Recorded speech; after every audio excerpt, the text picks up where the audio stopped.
नमस्कार, आदाब। मेरा नाम कमर है, मैं आज के इस प्रोग्राम में बात करूँगा। अभी हाल में जो पाकिस्तान के पुराने प्रधानमंत्री इमरान खान के स्टेटमेंट आए। इनफैक्ट 2 स्टेटमेंट हैं जो कि एक-दूसरे को कंट्राडिक्टरी नज़र आते हैं। एक स्टेटमेंट में तो वो बात करते हैं जो पहले आया था कुछ समय पहले कि वो बातचीत से मसलों को हल करना चाहते हैं। फिर दूसरा एक उनका आर्टिकल छपा है लंदन के एक अखबार में, टेलीग्राफ में, जो कि वहाँ का काफ़ी प्रेस्टीजियस न्यूज़पेपर है, जिसमें उन्हीं ने सेना को बुरी तरीके से क्रिटिसाइज़ फिर से किया है। और साथ में भारत के भी कहा है कि भारत भी पाकिस्तान के अंदर इंटरफियरिंग अ हस्तक्षेप कर रहा है उनके अंदरूनी मामलों में, ख़ास तौर से बॉर्डर को लेके कहा। ये बिल्कुल अलग-अलग बातें की हैं, ऐसा लगता है कि या तो ये बहुत इमैच्योर पॉलिटिशियन है, अभी भी उनको ये पॉलिटिकल समझ बहुत ज़्यादा नज़र नहीं आती। दूसरी बात ये है कि वो अगर ये सोचते हैं कि सेना के लोग उनसे बातचीत करेंगे और बातचीत करके उनको दोबारा से किसी सत्ता में ले आएँगे, तो मैं समझता हूँ कि अभी तो जल्दी होगी। क्योंकि सेना का हिसाब ये रहा है कि वो जिसने भी सेना के खिलाफ बात की, उसका हशर बुरा हुआ। हमने देखा सबसे पहले जो थे ज़ुल्फ़िकार अली भुट्टो, जो उस समय के बेइंतहा पॉपुलर लीडर थे, मगर उनको जब उन्हीं ने सेना को क्रिटिसाइज़ करना शुरू किया और स्वयं जो थे civilian chief marshal law administrator और प्राइम सारी पावर्स अपने पास लेने शुरू की, तो फ़ौरन ही जनरल ज़ियाउल हक उस समय जो थे उन्हीं ने कू किया और स्वयं सत्ता में आ गए, इनको जेल भेज दिया और बाद में इनको फांसी दे दी गई। ऐसे हालात हैं। फिर बेनज़ीर भुट्टो उनकी साहबज़ादी, उन्हीं ने सेना को चैलेंज किया, उन्हीं ने कहा कि कैंपेन के दौरान इलेक्शन की हम सेना को बैरक्स में भेज देंगे। इनकी हत्या एक आतंकवादी ने कर दी। ये सब जानते हैं कि आतंकवादी कैसे उनके मोटर के करीब आया, क्या हुआ।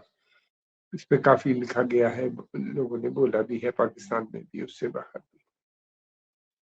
नवाज़ शरीफ साहब ने पाकिस्तान की सेना के खिलाफ बात की, कहा कि ज़्यादा डेमोक्रेसी, इलेक्टेड गवर्नमेंट के पास ज़्यादा पावर होनी चाहिए। वो जेल गए, मगर वो बच गए क्योंकि उनके बड़े अच्छे संबंध जो थे सऊदी अरेबिया के, जो उस समय बादशाह थे, किंग अब्दुल्ला से बहुत अच्छे थे और किंग अब्दुल्ला के प्रेशर से ही उनको जेल से निकाल के लंदन भेज दिया गया इलाज के बहाने। बीमार भी रहे होंगे। और नवाज़ शरीफ फैमिली जो है, इसके संबंध अलग हैं। नवाज़ शरीफ का ये है कि ये स्वयं आते हैं जमात-ए-इस्लामी, वहाँ से ज़ियाउल हक के ये चेले थे और फिर ये था कि इनका परिवार जो था, वो बहुत करीब था देवबंद और दूसरी कट्टरपंथी धार्मिक संस्थाओं के साथ। इन्हीं ने हमेशा उनको, दोनों भाइयों ने उनको सपोर्ट किया, फंडिंग दिलाई स्टेट से, पंजाब के बजट से, और हर तरीके से उन्हीं ने अच्छे संबंध बना के रखे थे। इसलिए उनको अ, दोबारा से मैं समझता हूँ वापस आने की बात की। लेकिन इमरान खान तो का ऐसा संबंध नहीं है, वो दूसरे टाइप के नज़र आते हैं। बल्कि उनके पक्ष में आतंकवादी संगठन भी उनके खिलाफ थे। बोल नहीं रहे थे इसलिए कि सेना नहीं चाहती थी। फिर उसके अलावा ये था कि ये इनके इनसे जमात-ए-इस्लामी और वहाँ की जो जमीयतुल उलमा इस्लाम, जो कट्टरपंथी धार्मिक संस्थाएँ हैं, वो भी खिलाफ थे, वो इनके कभी फ़ेवर में नहीं रहे। क्योंकि आर्मी के जनरल बाजवा ने इनको सेलेक्ट किया था और उन्हीं ने इनको प्राइम मिनिस्टर बनवाया। पाकिस्तान में तो यहाँ तक कहा जाता था ये सिलेक्टेड प्राइम मिनिस्टर हैं, इलेक्टेड प्राइम मिनिस्टर नहीं है। लेकिन बाद में उनकी उनसे बिगड़ी और फिर जो कुछ हुआ वो एक हिस्ट्री है, हम सब जानते हैं। अब वो ये कह रहे हैं कि पाकिस्तान के हालात, इमरान खान का मानना ये है कि हालात दोबारा से सन 71 जैसे उनको नज़र आ रहे हैं। ये 71 बहुत इम्पोर्टेंट पीरियड है पाकिस्तान की हिस्ट्री में, जब पाकिस्तान का विभाजन हो गया और बांग्लादेश का गठन हुआ। और वो जिस तरीके से हुआ हम सब जानते हैं, कितने लोग मरे, लाखों लोग, रेप हुआ, औरतों का पंगा लिया, और पाकिस्तान की सेना ने जो वहाँ पे जुल्म जबर किया वो सब काफी डॉक्यूमेंटेड है। अब ये है कि दोबारा से ये जिस तरह की बातें कर रहे हैं, कह रहे हैं कि उसी तरह की सिचुएशन दोबारा से बन रही है, बल्कि मैं समझता हूँ कि 71 से ज्यादा खराब इस समय स्थिति है पाकिस्तान की। इंटरनल सिचुएशन बहुत खराब है, पॉलिटिकल इंस्टेबिलिटी है। नवाज शरीफ और ब्रदर्स दोबारा से सत्ता में आ गए हैं। शहबाज शरीफ को उन्हीं ने प्रधानमंत्री बनवा दिया, अपने भाई छोटे भाई को, और फिर उसके अलावा अपनी लड़की को पंजाब का चीफ मिनिस्टर बनवा दिया। मगर हालात कंट्रोल में नहीं है। इकोनॉमिक क्राइसिस है, लगातार हर चीज की, खाने पीने हर चीज की कीमतें लगातार बढ़ती जा रही है, हर महीने उनमें इजाफा हो जाता है। फिर ये भी है कि वहाँ के ऊपर लोन ले लेके ये 3-3 महीने 4 महीने तक ये अपना फॉरेन एक्सचेंज रिजर्व बनाते हैं, फिर खत्म होने लगता है, फिर नया लोन की बात करते हैं। अब दोबारा से लोन की बात कर रहे हैं आईएमएफ का। आईएमएफ का लोन मिलता है तो फिर सऊदी अरेबिया के पास जाते हैं, वहां से 2-1 बिलियन मिल जाता है, यूएई 1-8 बिलियन ला लेते हैं, चाइना से 1-2 बिलियन, इस तरह से आगे 3-4 महीना करते हैं, मगर कोई बदलाव नहीं है। करप्शन उसी तरह से है, सेना के एक्सपेंडिचर में कोई कमी नहीं बल्कि बढ़ती जा रही है। और ये है कि बलूचिस्तान और खैबर पख्तूनख्वा के हालात बहुत खराब है, ये इमरान खान ने कहा है। और ये एक हकीकत, ये एक रियलिटी भी है, सच्चाई भी है कि वहाँ के हालात बहुत खराब हैं दोनों जगहों के। यहाँ के ऊपर एक तरफ तो आतंकवादी मूवमेंट है, कुछ उसमें सेकुलर लाइन पे मिलिटेंट ग्रुप्स हैं जो ऑपरेट कर रहे हैं, कुछ इसमें धार्मिक कट्टरपंथी है, कुछ पाकिस्तान के भी अभी भी समर्थक ग्रुप हैं, और फिर उसके अलावा ये भी है कि आम जनता बहुत खिलाफ है वहाँ के ऊपर। इसी तरह के हालात खैबर पख्तूनख्वा में नजर आए। गौरतलब बात यह है कि ये दोनों और सिंध भी कभी पाकिस्तान का हिस्सा नहीं बनना चाहते थे।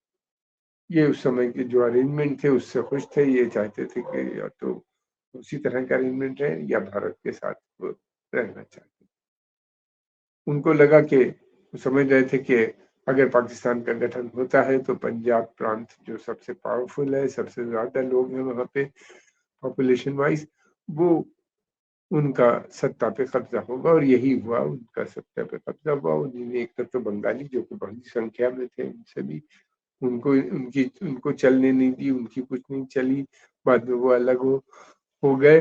और फिर उसके अलावा ये भी था कि ये सिंध बलोच और खैबर पख्तूनख्वा के लोगों का कहना ये है कि उन लोगों को पंजाब के जो रूलिंग एलीट है उन्होंने कॉलोनाइज कर लिया, गुलाम की तरह बना दिया। बिल्कुल कोई बहुत ही कम डेवलपमेंट इन क्षेत्र में हुआ है, मोस्ट अंडर डेवलप रीजन है। बलूचिस्तान तो बहुत रिच है, गैस भी है, मिनरल भी है, और बहुत से इस तरह के खनिज पदार्थ पाए जाते हैं। फिर तो बहुत से सेमी स्टो सेमी प्रेशर स्टोन्स हैं, एक लंबी लिस्ट है वहाँ की, लेकिन वहाँ पे सबसे ज्यादा गुर्बत है जगहों पे। इसी तरह खैबर पख्तूनख्वा फिर सिंध के भी हालात अच्छे नहीं। अब ये लोग पाकिस्तान के साथ रहना नहीं चाहते। सेना जो है वहाँ पे सबसे पावरफुल इंस्टीट्यूशन है, और उसका वो अभी भी किसी तरह का कोई कंप्रोमाइज करने पे तैयार नहीं, यानी जो उसकी सत्ता है वो उसी तरह बताए। और इमरान खान ने अपने इंटरव्यू में कहा है कि बलूचिस्तान और खैबर पख्तूनख्वा का तो नाम भी लिया और ये बातें भी बताई, और फिर ये भी सेना के बारे में भी कहा कि सेना के जिस तरीके के फंक्शनिंग है उसके बारे में बार बार वो सेना को क्रिटिसाइज करते रहते हैं, जो इस समय के हालात है। लगता है ऐसा है कि जो इनकी बातचीत चल रही थी उससे ये इनको लगा कि अब उसमें कोई फर्दर डेवलपमेंट नहीं है और ये इनको कभी भी एक्सेप्ट नहीं करेगी पाकिस्तान की सेना। इसी वजह से मुझे लगता है कि ये जो आर्टिकल उन्होंने हम इन लंदन में जो छपा है उसको देखते हुए लिखा। अब ये भी है कि दूसरी तरफ उन्होंने ये भी कहा है कि ये जो 3 पॉलिटिकल पार्टीज़ हैं, यानी पीपीपी और एमक्यूएम और फिर उसके बाद नवाज शरीफ की मुस्लिम लीग नून, इन 3 से कहा है कि इनके लीडरों से वो बात नहीं करेंगे। ये भी कहा है कि उनको ज़हर देने की कोशिश की जा रही है और इसमें कोई शक नहीं कि ऐसा पॉसिबल हो सकता है कि उनको ज़हर दे दिया जाए। फिर साथ में एक नई बात उन्हीं ने खड़ी कर दी कि भारत भी इंटरफियर कर रहा है उनके इंटरनल मामलों। ये किसी मुझे लगता है कि ये इसलिए कहा है कि ताकि वो फ्यूचर बात आर्मी से कर सकें और आगे बढ़ सके कुछ बात, आर्मी को पुश करने के लिए इस तरह की बातें।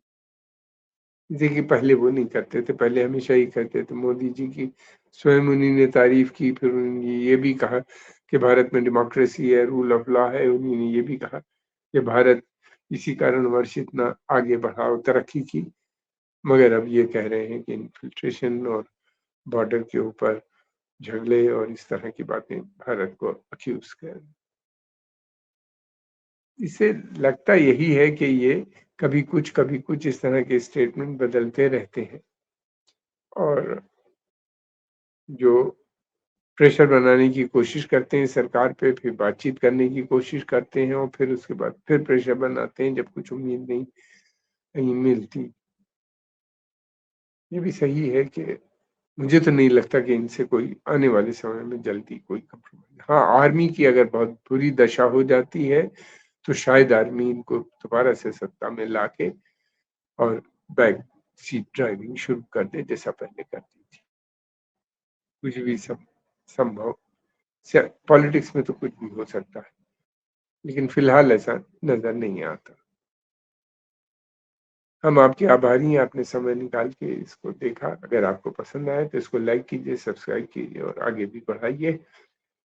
और फिर दूसरी बात ये कि हम चाहते हैं कि आप अपने कमेंट्स भी कमेंट बॉक्स में ज़रूर लिखें। उससे हमें बहुत मदद मिलती है। धन्यवाद।